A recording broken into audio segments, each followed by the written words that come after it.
Chocolate આપે તોય નહીં કોક ચોકલેટ આપે તોય નહીં જવાનું એમ ને. ગુડ મોર્નિંગ, જય શ્રી કૃષ્ણ. વાગી ગયા છે 7:45 અને આજે નિત્યમ વહેલો ફ્રી થઈ ગયો હતો ને આજે પણ. તો ભાઈ જો ભગવાનની આરતી કરે છે ને નિત્યમ. જો મારા કાના બે દીવા જલાવી પ્રગટાવી લીધા છે અને આરતી કરશે. કરો ચાલો આરતીમાં કાના.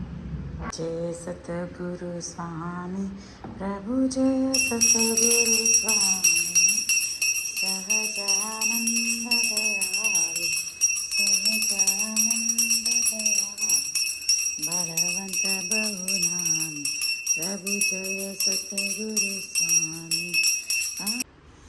ગુડ મોર્નિંગ, જય શ્રી કૃષ્ણ. મળ્યા સ્કૂલથી આવે ડાયરેક્ટ સ્કૂલ પરથી આવીને જાગી ગયો. આજ વહેલો ફ્રી થઈ ગયો છે નિત્યમ એને. તો પછી અને સ્કિન બહુ ડ્રાય થઈ ગઈ છે મારા કાનાની. ખંજવાળ આવે છે ને, આમ જો તો લીસોટા પાડી દીધા ખંજવાળી. રોજ લોશન લગાવીએ છીએ પણ સ્કિન હજુ થોડીક વધારે ડ્રાય છે એને કાનું. મારા દીકરા ના લો તો લોશન લગાવી લઈ થોડુંક મારા કાનાને. જો કેવું ખંજોળીને લાલ ચટાક જેવું કર્યું બતાવી તો. જો તો અહીંયા એમ ન ખંજોળાય. મેં તને કેટલી વાર કીધું જો આમ ખંજોળે આમાં. એમ નખ મારીને તો બળશે. પછી પાણીવાળો હાથ થઈને તો બળે. હાલ સીધો બે સાલ લગાવી દઉં લોશન. હરખો બે શેઠ આવી ગયા છે સ્કૂલ પરથી અને કંઈક નવો જુગાડ ચાલુ કર્યો છે પાછો. ફોનના કવરમાં રબર બાંધ્યું અને ઉપર પેલી પેનમાં રબર બાંધ્યું, કેચ પેનમાં. ક્રિશલભાઈ પાસે હતો, યાદ છે? અરે આમ કરવાનો ખબર તારે? એકવાર જોતો હતો ને હાથમાં ફેરવવાનો ને યાદ એવું. હા પણ નીકળી જશે આગળથી. તો ભાઈ આવી કંઈક રમત ચાલુ છે અમારા નિત્યમભાઈની. પેન્ટ પહેરી લીધું છે ને ટી શર્ટ ચેન્જ કરવાનું બાકી છે હજુ હે ને. આ છે ને મારો કામઠો છોકરો છે. જો મને કપડાં બધા લઈ દીધા. હવે મશીનમાંથી કપડાં કાઢવા ગયો છે. મશીનમાંથી કપડાં કાઢવા ગયો છે ને મને મશીનમાંથી કપડાં કાઢીને હમણાં દે છે.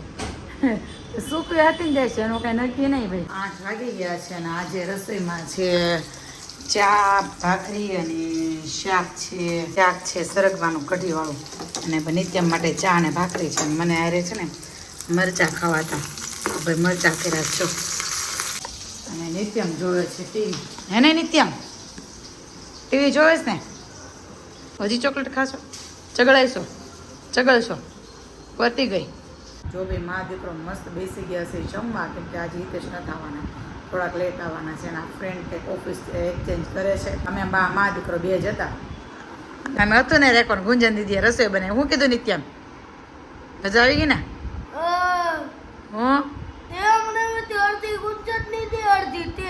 મેં 2 રોટલા જ કર્યા હતા. ગુંજન દીદીએ ભાખરી બનાવી હતી અને શાક બનાવ્યું. સીડી ચાલો ટીવી જોતા જોતા મસ્ત જમી લઈ. બીજું કંઈક કહો ને, મારે સાપ સીડી નથી જોવી. બીજું કંઈક કઈ મૂવી જોવા જવાનો પ્લાન છે. સક્સેસ થાય તો જાશું. એને નિત્યમ કયું મૂવી જોવું તારે નિત્યમ? હા એ મૂવી જોવા જવું છે. હિતેશ આવે તો જશું. હિતેશ વગર નથી જાવ. હિતેશ એવું કીધું છે કે તમે લોકો જાઓ. જાઓ હિતેશ આવે તો જશું. મારે સાપસીડી નથી રમ્યો. તું રેમ સાપસીડી કાંઈ નહીં. સારું ચાલો મેં જમી લઉં.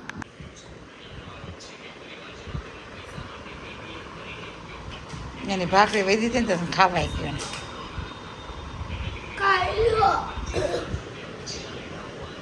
પેલા કેતા ફોન કરીને પેલા કે હું નહીં આવું. કા કેમ?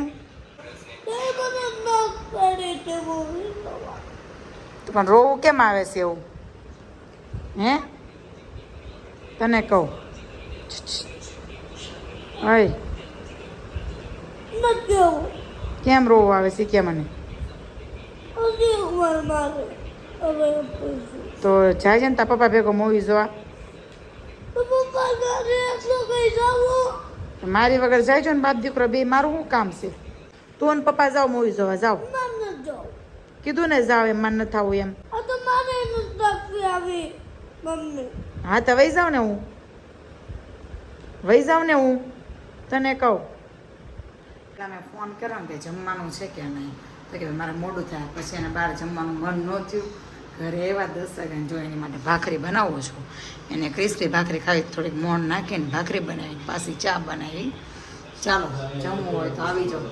એક્ઝેક્ટ 10 વાગ્યા છે. અને ઘરે આવ્યા ને કે મને ચા ને ભાખરી બનાવી તો બનાવું છું ચા ને ભાખરી. પપ્પા મમ્મી આપી એવું કીધું સ્કૂલમાં. અને બીજું શું કીધું? ચોકલેટ વાળું કંઈક કહેતો હતો ને તું મને? ચોકલેટ આપે તોય નહીં જવાનું. કોક ચોકલેટ આપે તોય નહીં જવાનું એમ ને? અને આપે તો શું કરવાનું કીધું? એ ચોકલેટ આપે તો શું કરવાનું કીધું? ફેંકી દેવાનું. મમ્મી પાસે દોડીને વહી જવાનું એવું કીધું ને? તે આજે નિત્યને સ્કૂલ પરથી ઇન્સ્ટ્રક્શન આપ્યું હશે કે એવું શીખવાડ્યું છે ભાઈ કે અજાણા વ્યક્તિ કોઈ આવે તમને ચોકલેટ કે એવું કોઈક આપે તો તમારા લોકોને લેવાની નહીં એમ. એ સારું છે કેમ કે અમદાવાદમાં હમણાં પેલો કિસ્સો થયો કે નહીં છોકરાઓ એટલે સ્કૂલમાંથી એવું કીધું છે કે કોઈ અજાણું વ્યક્તિ હોય મમ્મી પપ્પા હોય તો જ જવાનું. કોઈ અજાણા વ્યક્તિ ગમે એટલી લાલચ આપે ને તોય નહીં જવાનું એમ.